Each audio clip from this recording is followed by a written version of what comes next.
نکاح سے پہلے کی تعلیق لغو ہے۔ چنانچہ اگر کسی نے نکاح سے پہلے کسی اجنبیہ عورت سے کہا کہ اگر تو نے فلاں کام کیا تو تجھے طلاق، عورت سے کہا کہ تو نے اگر کوئی فلاں کام کیا تو پھر تجھ کو جو ہے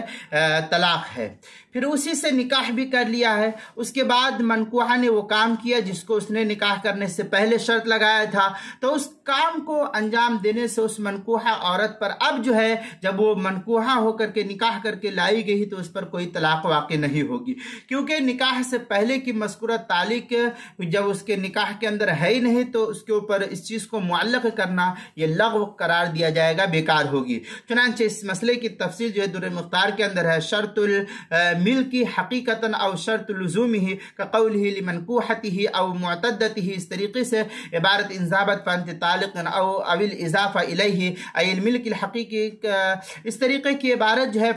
کیا نام ہے در مختار ما شامی کتاب الطلاق باب التعلیق جلد نمبر 4 صفحہ نمبر 593 یا 594 جو زکریا بک ڈیپو دیوبند کا ہندی نسخہ ہے اس کے اندر۔ اسی طریقے سے کتاب المسائل کی 5ویں جلد صفحہ 211 اور 212 پر بھی اس کو نقل کیا گیا ہے۔